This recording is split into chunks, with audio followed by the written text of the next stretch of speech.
भी आपको चिलचिलाती हुई धूप में लिटा दिया जाता और आपके सीने पे वजनी पत्थर रख दिया जाता, आपकी जुबान बाहर निकल आती थी, लेकिन आप अहद अहद का नारा लगाते थे। उमैया बिन खलफ मक्के के शरीर लड़कों को आपके गले में रस्सी का फंदा डाल के दे देता, वो लड़के आपको मक्के के पहाड़ियों में लिए फिरते थे, आपकी गर्दन पे रस्सी का निशान पड़ जाता था। कितनी परेशानियां उठाई हजरते बिलाले हबशी ने। इसी इस्लाम की खातिर हजरते खुबैब को सूली पे चढ़ाया गया, इसी इस्लाम की खातिर हजरते खब्बाब को जलती हुई आग के शोलों पे लिटा दिया गया, इसी इस्लाम की खातिर हजरते अम्मार इब्ने यासिर को जलती हुई आग के शोलों में डाल दिया गया। मेरे आका हुजूर सल्लल्लाहु अलैहि वसल्लम उधर से गुजर के जा रहे थे, हजरते अम्मार की नजर पड़ी तो पुकार उठे, या रसूल अल्लाह उन्जुर हालना, या रसूल अल्लाह मेरा हाल देखिए। तो आका के दस्ते मुबारक दुआ के लिए उठ गए, या नारो कुनी बर्दों व सलामन अला अम्मार कमा कुंते अला इब्राहिम, ए आग तू मेरे अम्मार पे ऐसी ही ठंडी और सलामती वाली हो जा जैसी हजरते इब्राहिम पे ठंडी और सलामती वाली बन गई थी। कितनी परेशानियां उठाई पैगंबर इस्लाम के सहाबा ने इस इस्लाम की खातिर, और खुद मेरे आका ने कितनी परेशानियों का सामना किया है।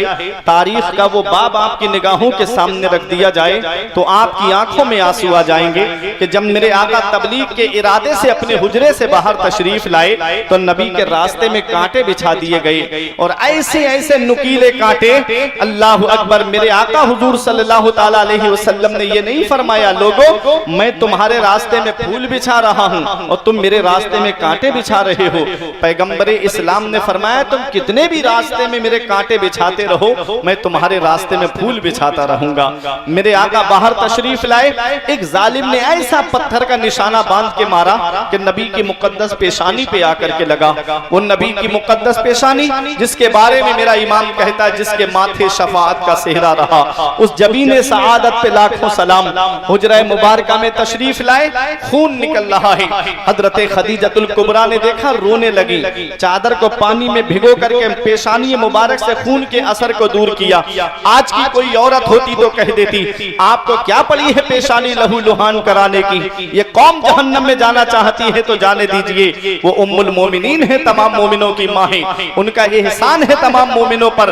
अर्ज करती है, या रसूल अल्लाह, अल्लाह आपकी मेहनतों को जाय नहीं फरमाएगा, या रसूल अल्लाह, अल्लाह आपकी मेहनतों को जाय नहीं फरमाएगा। कितनी परेशानियां उठाई मेरे आका ने। आका हरम शरीफ में है, एक जालिम ने चादर का फंदा नबी की मुकद्दस गर्दन में डाल दिया, चादर के फंदे का निशान पड़ गया मेरे आका की मुकद्दस गर्दन पर।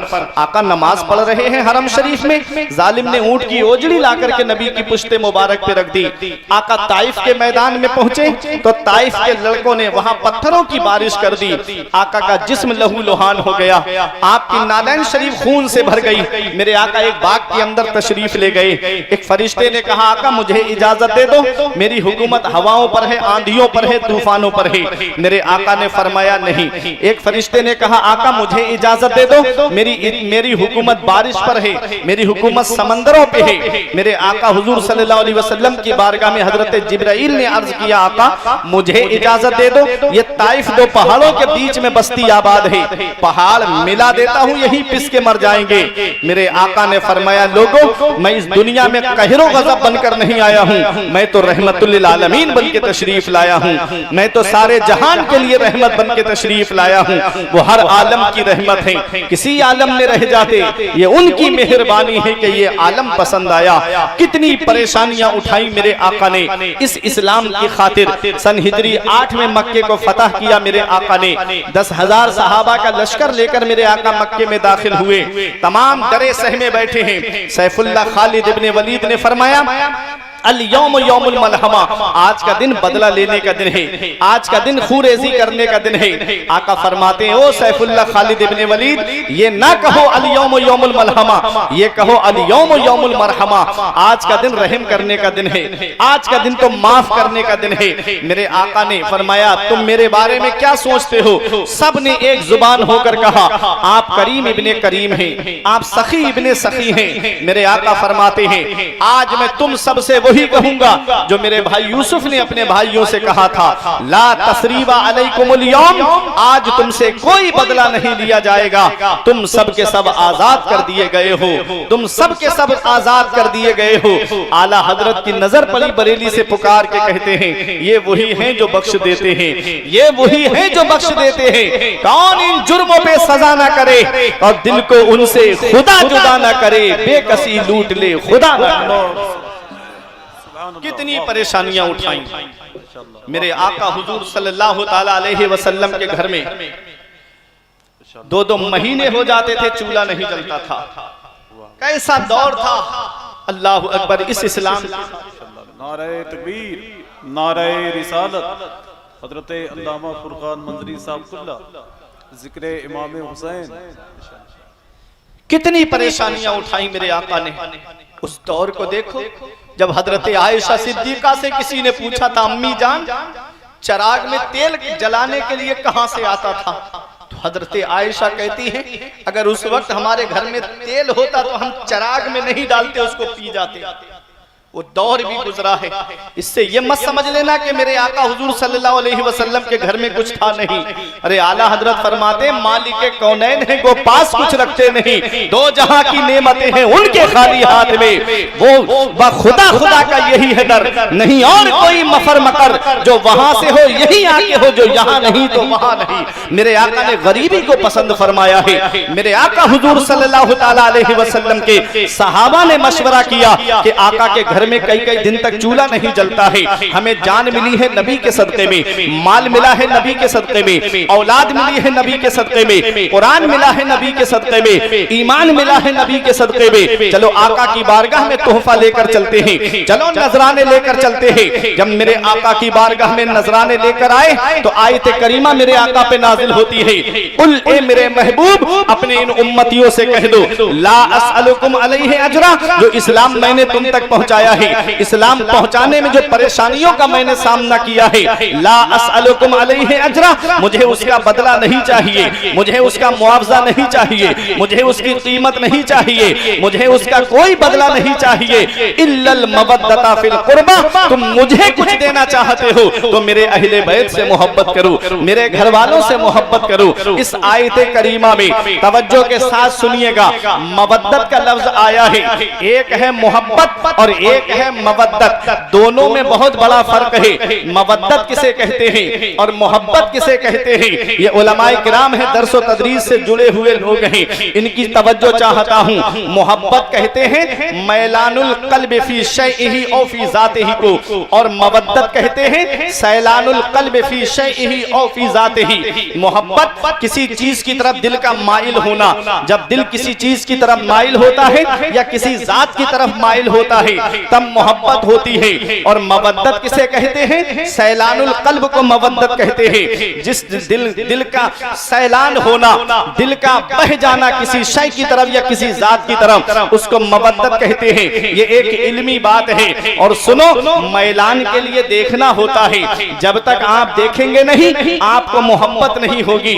मैं यहाँ रामपुर बाजार की सरजमीन पर हुसैनी कमेटी की जानिब से पहली बार यहाँ पर आया हूँ। जब तक आपने मुझे देखा नहीं था, आपको मुझसे कोई मोहब्बत नहीं, आलम भाई ने मुझे नहीं देखा, कोई मोहब्बत नहीं, और खजांची साहब कमेटी वालों ने नहीं देखा, कोई मोहब्बत नहीं। और जैसे ही मुझे देख लिया मोहब्बत हो गई, दिल माइल हो गया। पता चला मोहब्बत के लिए देखना होता है, मोहब्बत के लिए देखना जरूरी होता है। जब तक आप देखेंगे नहीं आपको मोहब्बत कैसे होगी। और मवद्दत किसे कहते हैं, सैलानुल कल्ब को मवद्दत कहते हैं। दिल का माइल हो, दिल का बह जाना। सैलान के माना आते हैं बह जाना, जिसको आप सैलाब कहते हो। तो सैलाब आप देखते होगे, जब सैलाब आता है तो छोटी बड़ी चीजें हो सबको बहा कर ले जाता है, रोके से नहीं रुकता है। ऐसे ही इसको दूसरे अल्फाज में ये कहो, मवद्दत का माना इश्क होता है, किसी को टूट के चाहना। अगर मेरे आका फरमाते कि तुम मेरे अहले बैत से मोहब्बत करना, तो हो सकता है आपके जहन में यह बात आ जाए कि हमने हुसैन को देखा नहीं है, पता नहीं हुसैन का चेहरा कैसा होगा, हमने हुसैन को देखा नहीं है, पता नहीं हुसैन के हाथ कैसे होंगे, हमने हुसैन को देखा नहीं है, पता नहीं हुसैन के पैर कैसे होंगे, हमने हुसैन को देखा नहीं है, पता नहीं हुसैन बोलते कैसे होंगे, हमने हुसैन को देखा नहीं है, पता नहीं आका हुसैन चलते कैसे होंगे। मवद्दत का लफ्ज आया है, पता चला मवद्दत के माना आते हैं टूट के चाहना, टूट के चाहना। ये आका हुसैन की शान है कि 1450 साल गुजर गए, हमने हुसैन को देखा नहीं है और हुसैन के नाम का लंगर आज हर घर में बन रहा है, हुसैन को आज हर घर में याद किया जा रहा है। सब कुछ भुला दिया है मगर याद है हुसैन अब भी हमारे सीनों में आबाद है। हुसैन निकला था जिनके वास्ते, सूरज भी एक दिन उस बेमिसाल बाप की औलाद है हुसैन। नारे तकबीर, नारे रिसालत, जिक्र इमामे हुसैन, गुलामाने इमामे हुसैन, पैगामे हुजूर ताजुश शरिया। आज भी लोग हुसैन को याद कर रहे हैं, आज भी लोग हुसैन की बारगाह में खिराजे अकीदत पेश कर रहे हैं। ऐ लोगों तवज्जो दीजिएगा, मवद्दत हजरत अब्दुल्ला इब्ने अब्बास रजी अल्लाह ताला अन्हुमा अर्ज करते हैं, वो आपके अहले मवद्दत कौन है जिनकी मोहब्बत हमारे ऊपर वाजिब है। आका फरमाते हैं वो अली हैं, फातिमा हैं, हसन हैं, हुसैन हैं। ऐ लोग अब यहाँ पहुंच के एक अकीदे की बात आपको बता दूं, कौन अली है? अला यालू से बना अली, जिसके माना है बुलंद। अली शेरे खुदा का नाम माने हैदर रखा है और बाप ने अली रखा है। माँ ने नाम हैदर रखा, बाप ने अली रखा। अब यहाँ पहुंच के एक बात आपको बताऊं, हैदर शेर को कहते हैं और शेर एक ऐसा जानवर है जिसके तकरीबन 600 नाम आए हैं किताबों में, 600 नाम है शेर के। शेर को हैदर अरबी में कहा जाता है। आप तवज्जो दीजिएगा, आफाक भाई सबकी तवज्जो चाहता हूं। हैदर, हैदर किसे कहते हैं उसको आप समझिएगा, समझ गए तो खामोश नहीं रहेंगे। मौला अली शेर खुदा से सच्ची मोहब्बत वालों, देखो हैदर शेर के तकरीबन 600 नाम आए हैं। शेर जब अपनी कछार में बैठा होता है तो उसको असद कहते हैं, और जब कछार से बाहर निकलता है तो उसको जिरगाम कहते हैं, और जब चहल कदमी करने लगता है तो उसे जैगम कहते हैं, और जब शिकार की तरफ नजर जमा लेता है तो उसे गजनफर कहते हैं, और जब शिकार को पकड़ लेता है तो उसे हमजा कहते हैं, और जब शिकार का सांस रुकने लगता है तो उसे अब्बास कहते हैं, और जब शिकार को 2 हिस्सों में फाड़ देता है तो उसे हैदर कहते हैं, तो उसे हैदर कहते हैं, तो उसे हैदर कहते हैं। मौला अली शेरे खुदा ने मरहब के 2 टुकड़े करके कहा था, अनल्लज़ी सम्मतनी उम्मी हैदरा, मैं वो हूं जिसका नाम उसकी मां ने शेर रखा है। कभी दीवार हिलती है, कभी दर कांप जाता है, अली का नाम सुनकर अब भी खैबर कांप जाता है। ओला मोहब्बत से सुभान अल्लाह। ये अली, फातिमा कौन है? आका फरमाते हैं मैंने अपनी बेटी फातिमा का नाम फातिमा क्यों रखा? सहाबा ने अर्ज किया अल्लाह व रसूलुहु आलम, अल्लाह उसका रसूल ज्यादा जानते हैं। मेरे आका ने फरमाया मैंने अपनी बेटी का नाम फातिमा इसलिए रखा है कि जो मेरी बेटी फातिमा से मोहब्बत करेगा अल्लाह ने उसको जहन्नम से आजाद कर दिया है। अब है हसन, इमाम हसन। हसन हुस्न से बना। कौन इमाम हसन है और कौन इमाम हुसैन है? ये 2 नाम ऐसे हैं जो अल्लाह ने जन्नत में छुपा के रखे थे। और जब इमाम हसन पैदा हुए आका ने फरमाया अली क्या नाम रखा है? अर्ज किया आका मैं तो जंग से मोहब्बत करता हूं, मैंने तो हरब सोचा है। फरमाया इसका नाम हरब नहीं रखा जाएगा, इसका नाम हसन रखा जाएगा। फिर हुसैन पैदा हुए तो मेरे आका ने फरमाया अली क्या नाम सोचा है? तो अर्ज किया आका मैंने तो वही सोचा है हरब। फरमाया हरब नहीं, इसका नाम हुसैन रखा जाएगा। कौन इमाम हसन है और कौन इमाम हुसैन है? मेरे आका हुजूर सल्लल्लाहु ताला अलैहि वसल्लम के प्यारे नवासे हैं दोनों। मेरे आका ने फरमाया हर नबी की जुर्रियत उसकी सुल्ब में रखी गई है। हर नबी की जुर्रियत उसकी सुल्ब में रखी गई है, हर नबी की औलाद उसकी सुल्ब में रखी गई है। आका फरमाते हैं मेरी जुर्रियत को अल्लाह ने अली की सुल्ब में रखा है। मेरी नस्ल अली से चलेगी, मेरी नस्ल अली से चलेगी। ऐ लोगों कौन इमाम हसन है और कौन इमाम हुसैन है। यही इमाम हसन है कि जिनको देख करके मेरे आका ने फरमाया था, मैं इब्नी हाजा सैयद, मेरा ये बेटा सरदार है। अल्लाह तबारक व तआला इसकी वजह से दो मुसलमानों के बड़े गिरोह में सुलह कराएगा। और वो दो गिरोह कौन से थे? हजरत अमीर मुआविया का था और हजरत इमाम हसन का था। कि इमाम हसन ने खिलाफत हजरत अमीर मुआविया को दे दी और अपने आप जो है खिलाफत से दस्तबरदार हो गए। कुछ शराइत रखे गए थे, वो शराइत तय पाए। यहाँ से ये पता चलता है कि मेरे आका ने फरमाया था कि मेरा ये बेटा सैयद है और दो मुसलमानों के गिरोह में सुलह कराएगा। तो इस हदीस से पता चला कि हजरत अमीर मुआविया भी मुसलमान और सहाबी हैं और उनके साथ में जो लश्कर था वो भी मुसलमानों का लश्कर था। अब वो लोग जरा सोचे जो इमाम हसन का जिक्र नहीं करते हैं। राफजियों की मजलिसों में आप जाएंगे तो सिर्फ इमाम हुसैन का जिक्र मिलेगा, इमाम हसन का नहीं मिलेगा। हम अल्हम्दुलिल्लाह अहले सुन्नत वल जमात हैं, हम इमाम हसन को भी मानते हैं और इमाम हुसैन को भी मानते हैं। वो इसलिए उनका जिक्र नहीं करते क्योंकि हजरत अमीर मुआविया के हाथों पे उन्होंने सुलह की थी। एक अकीदे की बात आप सुनिएगा, मेरे नबी ने क्या फरमाया था कि मेरे सारे सिताबा असहाबी कन नुजूम बिअय्यिहिम इक्तदैतुम इहतदैतुम, मेरे सारे सहाबा सितारों की मिसल हैं। एक की भी पैरवी करोगे रास्ता पा जाओगे, एक की भी पैरवी करोगे हिदायत पा जाओगे। एक जगह आका फरमाते अल्लाह अल्लाह असहाबी, मेरे सहाबा के बारे में मैं तुमको अल्लाह की पनाह देता हूँ। खबरदार खबरदार, मेरे सहाबा का जब जिक्र करो तो उनका भलाई से जिक्र करना, उनका भलाई के साथ में जिक्र करना। ये पैगंबर इस्लाम फरमा रहे हैं। मेरे आका हुजूर सल्लल्लाहु अलैहि वसल्लम ने फरमाया है कि अल्लाह ताला ने मुझे चुन लिया है और मेरे लिए मेरे सहाबा को चुन लिया है। अंसार और मुहाजिरीन मेरे सहाबा को चुन लिया है और मेरे सहाबा में मेरे ससुराल वालों को चुन लिया है। ये पैगंबर इस्लाम की हदीस पाक है। इससे हमें क्या पता चला कि नबी के जितने सहाबी हैं वो सब जन्नती हैं, नबी के जितने सहाबा हैं वो सब हक पर हैं। ऐ लोगों अब तवज्जो दीजिएगा, सोशल मीडिया पे जाकर के आप हर एक की तकरीर को सुनकर के ये मत समझ लेना कि ये सही बोल रहा है। हर दाढ़ी टोपी वाला मौलाना हो जरूरी नहीं होता है। कुछ लोग हैं कि जो कुर्ता पैजामा पहन के ऊंची टोपी लगा करके मस्जिद में आ जाएं तो लगता है कि बहुत बड़े अल्लामा हैं और जब उनसे कहा जाए तकबीर पढ़ो तो तकबीर पढ़ना तक नहीं आती है। ऐसे लोग भी आपको मिलेंगे। तो जरूरी नहीं है हर दाढ़ी टोपी वाला मौलाना हो। इसलिए सोशल मीडिया पे तकरीर जरा सोच समझ के सुना करो। हर यूट्यूब पे आने वाला मौलाना हो जरूरी नहीं है। क्या पता यहूदियों का एजेंट बैठा हो, क्या पता ईसाइयों का एजेंट बैठा हो, क्या पता उनका खरीदा हुआ कोई हिंदुस्तान ही का एजेंट बैठा हो जो आपके ईमान और अकीदे को लूटने की कोशिश करे। देखो एक हदीस में आपको सुनाता हूँ, पैगंबर इस्लाम फरमाते हैं अना मदीनतुल इल्मी व अलीयुन बाबुहा, मैं इल्म का शहर हूँ और अली उसका दरवाजा है। इस हदीस को आप बहुत सुनते हो, मैं इल्म का शहर हूँ और अली उसका दरवाजा है। आप दरवाजा ऐसे ही खड़ा कर सकते हैं कहीं पर? आप बताओ क्या दरवाजा रुक सकता है ऐसे ही? कोई दीवार ना हो, कोई छत ना हो, कोई बुनियाद ना हो, क्या उसमें दरवाजा लग सकता है?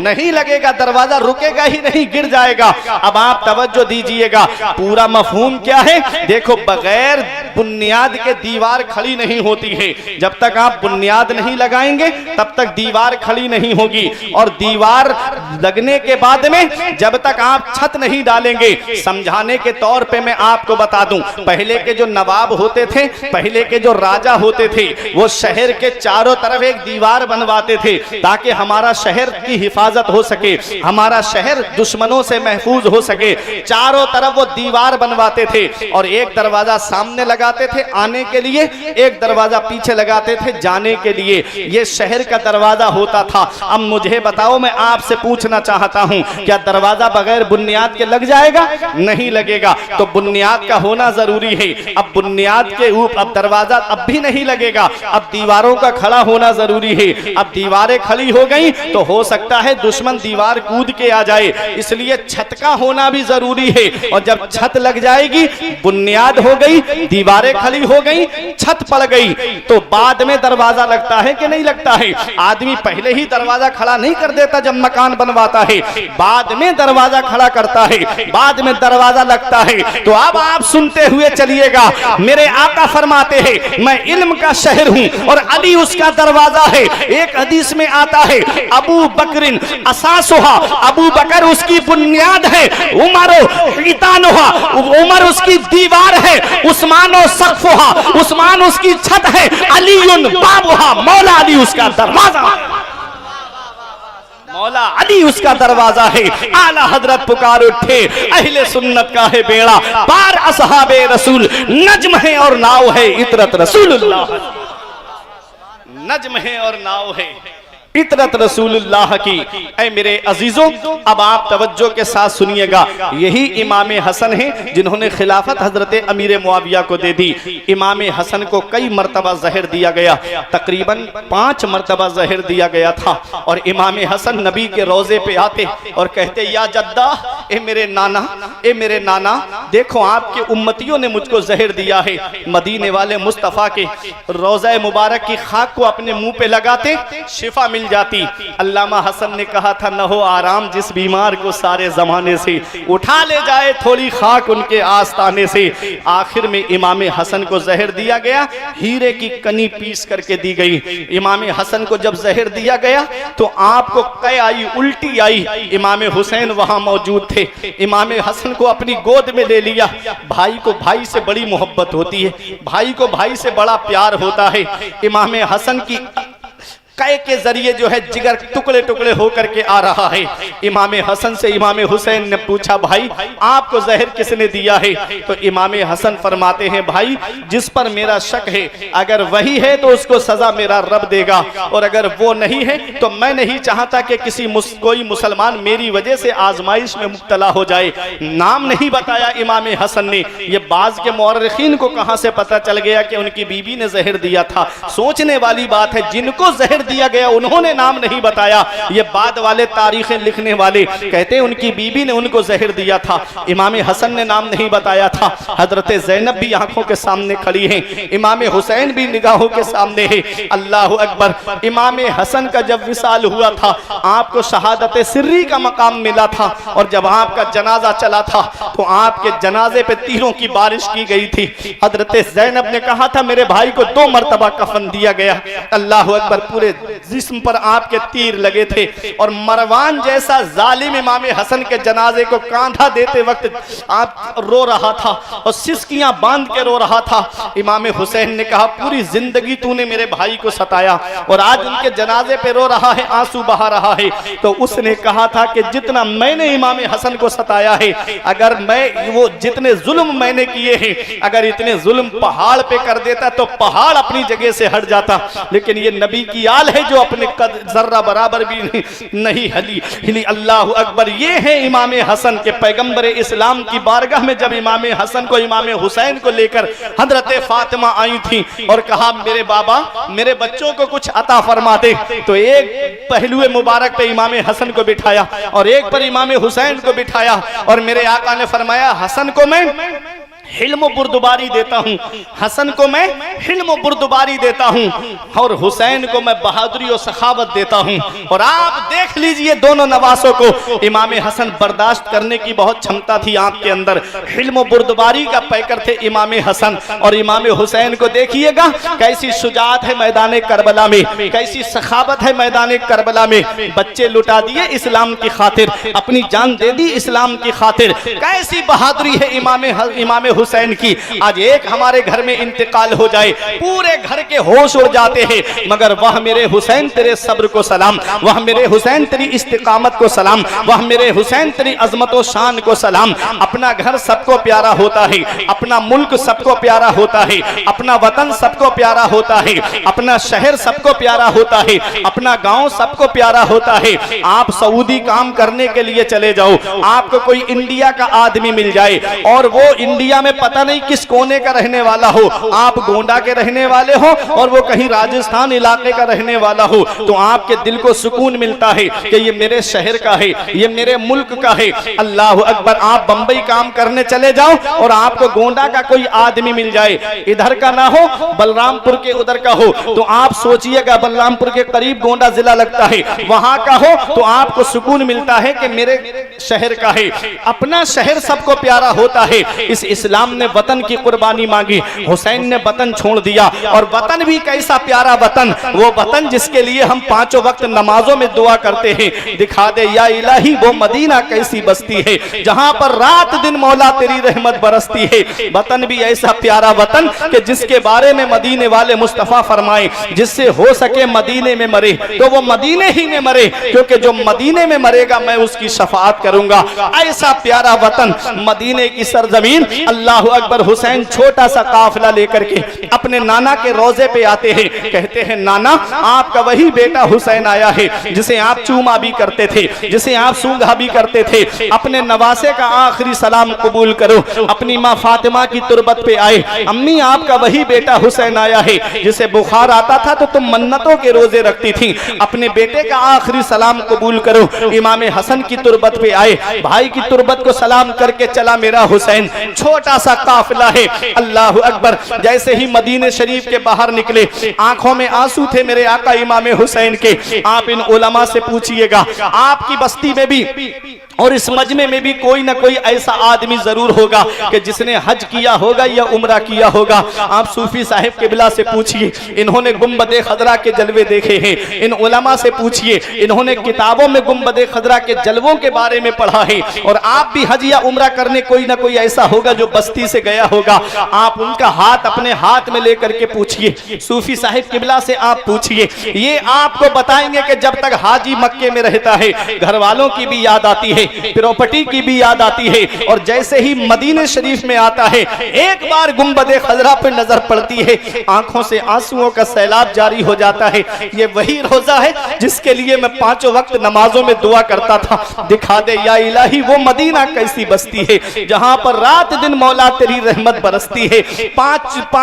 गुंबदे खजरा पे नजर पड़ने के बाद में इस वक्त जो वहां की हुकूमत है वो 8 दिन से ज्यादा मदीने में हाजी को या उम्रा करने वाले को रहने नहीं देती। 8 दिन कब गुजर जाते हैं पता भी नहीं चलता, 8 दिन कब निकल जाते हैं उसे एहसास भी नहीं होता। 8 दिन के बाद उसके कानों में एक आवाज आती है, फला तारीख में जो हाजी आए थे, फला दिन जो हाजी आए थे, अब उन्हें मदीना छोड़ करके मक्के के लिए निकलना है। फला नंबर की बस फला जगह खड़ी हुई है, अपना अपना सामान सफर तैयार करो और जाकर के अपनी सवारी में सामान रखो। ऐ रामपुर बाजार वालों, जब हाजी के कानों में ये आवाज पहुंचती है तो आंखों से आंसू जारी हो जाते हैं। सामान सफर तैयार करता है हाजी, अलविदाई सलाम करने के लिए नबी के रोजे पे जाता है हाजी, और जब नबी के रोजे पे अलविदाई सलाम करने जाता है सुनहरी जालियों के सामने खड़े होकर के यही कहता है, मौला इस दयार में आने के लिए पूरी जिंदगी दुआएं करता रहा। ए मेरे मौला 8 दिन कब गुजर गए पता भी नहीं चला। मौला तू मुझे जिंदगी दे, मौला तू मुझे उम्र दे, मौला तू मुझे मालो दौलत दे, तो एक बार अपने महबूब का रोजा और दिखा देना। अलविदाई सलाम करके आता है हाजी। हमारे शायर अहले सुन्नत अकील सिद्दीकी साहिब किबला अभी जल्दी ही में उम्रा करके आए हैं। जब भी मोबाइल पे गुंबदे खदरा का नक्शा देखते हैं बोसा देने लगते हैं। कहीं पर गुंबदे खदरा का नक्शा नजर आ जाए आंखों में वही जलवे समाने लगते हैं। ऐ लोगों, ये हाजी है 8 दिन मदीने में रहने वाला हाजी है, ये उम्रा करने वाला है 8 दिन मदीने में रहा है। इसका घर मदीने में नहीं, इसकी प्रॉपर्टी मदीने में नहीं, इसका सरमाया मदीने में नहीं, सिर्फ नबी के रोजे का दीदार करने गया है। तब मोहब्बत का ये आलम है कि मदीना छूट रहा है, आंखों से आंसू जारी हो जाते हैं। गुंबदे खदरा छूट रहा है, आंखों से आंसुओं का सैलाब जारी हो जाता है। नबी के रोजे से अलविदाई सलाम करके अपनी सवारी की तरफ आता है। आप इन उलमा से पूछिए, सूफी साहब से पूछिए, अकील सिद्दीकी साहब से पूछिए, मुड़ मुड़ के देखता है हाजी गुंबदे खदरा की तरफ, मुड़ मुड़ के देखता है नबी के रोजे की तरफ, अपनी सवारी में बैठता है। घंटों बस में बैठ करके आंखों से आंसू निकलते हैं, फ्लाइट में बैठता है आंखों से आंसू रोके नहीं रुकते। ये मदीने की जुदाई, ये मदीने से रुखसती है कि जब मदीने से हाजी रुखसत होता है तो आंखों से आंसू रोके रोके नहीं रुकते। एक शायर ने कहा था, तैबा से लौटना किसी आशिक से पूछिए, तैबा से लौटना किसी आशिक से पूछिए, ऐसा लगा कि रूह बदन से निकल गई। अल्लामा हसन कहते हैं, जी के मर मर के जीते हैं जो जाते हैं मदीना ए हसन, मर के जीते हैं जो जाते हैं मदीना ए हसन, और जी के मरते हैं जो आते हैं मदीना छोड़कर। अल्लाह अकबर, वो मदीने के जलवे हैं। 8 दिन मदीने में रहने वाला हाजी जब मदीना छोड़े तो आंखों से आंसू रोके नहीं रुके। 8 दिन मदीने में रहने वाला हाजी जब गुंबदे खजरा से रुखसत हो तो आंखों से आंसुओं का सैलाब जारी हो जाए। तो ऐ रामपुर बाजार वालों, ये 8 दिन मदीने में रहने वाला हाजी है, ये मदीना छोड़ रहा है तो आंखों से आंसू जारी है। तो वो हुसैन जिसने बचपन मदीने में गुजारा, वो हुसैन जिसने जवानी मदीने में गुजारी, वो हुसैन जिसने 56 साल की उम्र मदीने में गुजारी, जब मदीने शरीफ में फजर भी मस्जिद नबवी में पढ़ता रहा, जोहर भी मस्जिद नबवी में पढ़ता रहा, असर भी मस्जिद नबवी में पढ़ता रहा, मगरिब और इशा भी मस्जिद नबवी में पढ़ता रहा। अल्लाह अकबर, 8 दिन मदीने में रहने वाला हाजी जब मदीना छोड़े तो आंखों से आंसू रोके नहीं रुके। हुसैन ने तो 56 साल की उम्र मदीने में गुजारी है, नाना का रोजा छूट रहा है, कैसी बीतती होगी आका हुसैन के दिल पर। माँ की तुरबत छूट रही है, कैसी बीतती होगी आका हुसैन के दिल पर। भाई की तुरबत छूट रही है, कैसा लग रहा होगा मेरे आका इमाम हुसैन को। हुसैन मदीने शरीफ से बाहर निकले,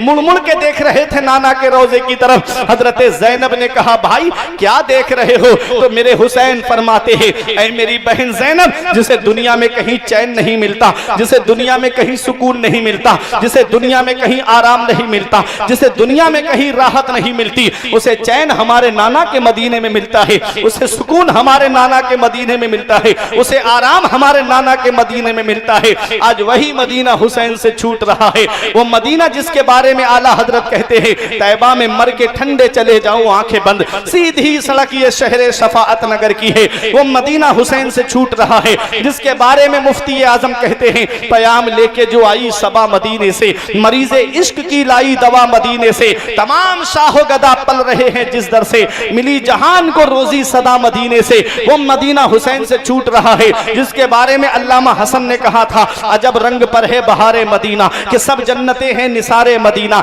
मलाइक लगाते हैं आंखों में अपनी, शबो रोज खाके गुबारे मदीना, मेरी खाक यारब ना बर्बाद जाए, पसे मर्ग कर दे गुबारे मदीना, शरफ जिनसे हासिल हुआ अंबिया को, वही है हसन इफ्तिखारे मदीना। वो मदीना हुसैन से छूट रहा है जिसके बारे में ताजुश शरिया फरमाते हैं, मदीना ऐसा गुलशन है जो हर गुलशन की जीनत है, बहारे बागे जन्नत भी मदीना की बदौलत है, मदीना छोड़कर जन्नत में कोई जा नहीं सकता, मदीने से मोहब्बत है तो जन्नत की जमानत है। वो मदीना हुसैन से छूट रहा है, तजल्लियों की अजब है फिजा मदीने में, निगाहे शौक की है इंतहा मदीने में, गमे हयात ना खौफे कज़ा मदीने में, बराहे रास्त है राहे खुदा मदीने में। वो मदीना हुसैन से छूट रहा है। हुसैन मदीना छोड़े मक्का आए और मक्के से हुसैन करबला के लिए चले, और जब करबला को हुसैन चले निकले थे कूफे के लिए, तकदीर ने करबला पहुंचा दिया। 2 मुहर्रम को हुसैन करबला के मैदान में आए, 7 मुहर्रम मंगल के दिन आका हुसैन पे पानी बंद किया गया। आशूरा की रात आई तो मेरे आका हुसैन ने फरमाया कि इन यजीदियों से कहो कि मुझे 1 रात की मोहलत दे दी जाए। तो यजीदियों ने तो ये सोचा था कि इनकी प्यास में और इजाफा हो जाएंगे, इनके बदन और कमजोर हो जाएंगे, और आका हुसैन ने क्यों मोहलत मांगी थी कि आज की रात दिल खोल के अल्लाह की इबादत करेंगे, 1 रात और अल्लाह की इबादत के लिए मिल जाएगी। आका इमाम हुसैन ने फरमाया, आज की रात को 2 हिस्सों में तकसीम करो, आधी रात नवाफिल पढ़ो, आधी रात कुरान की तिलावत करो। ये मेरे आका इमाम हुसैन हैं। पहले इमाम हुसैन ने जंग की शुरुआत नहीं की थी, अमर इब्ने साद ने सबसे पहला तीर चलाया था इमाम हुसैन की तरफ, और कहा, लोगों यजीद के दरबार में गवाही देना, पहला तीर मैंने चलाया है। वहीं से कज़ा व क़द्र के मालिक ने कहा, बदबख्त, एक तू है कि तूने हुसैन पर तीर चलाया, एक तेरा जन्नती बाप था जो रसूल पे हर आने वाला तीर अपने सीने पे रोक रहा था। क्या इनकलाबात है जमाने के। बाप हैं हजरत साद इब्ने अबी वक्कास। जब जंगे उहुद में तीर आ रहे थे, हजरत साद अपना सीना हुजूर के सामने किए हुए थे और तीर चलाने में बहुत माहिर थे। मेरे आका फरमाते हैं, इरमे या साद फिदा का अबी व उम्मी, ए साद तीर चलाओ, तुझ पर मेरे माँ बाप कुर्बान हो जाएं। आज उन्हीं का बेटा इमाम हुसैन की तरफ तीर चला रहा है। हुसैन के गुलाम आगे बढ़े, गुलामों ने जामे शहादत नोश किया, दोस्तों ने जामे शहादत नोश किया। फिर इमाम हुसैन के घर वालों का नंबर आया, 71 लोगों ने जामे शहादत नोश कर लिया है। तारीख शहादत आपने सुनी होगी, लेकिन आओ मैं करबला के मैदान से क्या पैगाम मिलता है, क्या सबक मिलता है, वो आपको देना चाहता हूँ। इमाम हुसैन अपने खेमे के अंदर तशरीफ लाए तो क्या देखा, हजरत ज़ैनब कुरान की तिलावत कर रही हैं। ऐसे आलम में कुरान पढ़ा जा रहा है रामपुर बाजार वालों, जहां बच्चों के जिस्म निगाहों के सामने, भतीजों के जिस्म निगाहों के सामने, भाइयों के कटे हुए बाजू और सर निगाहों के सामने, खुद भी पता है कि मेरा भाई भी मैदान करबला में शहीद हो जाएगा।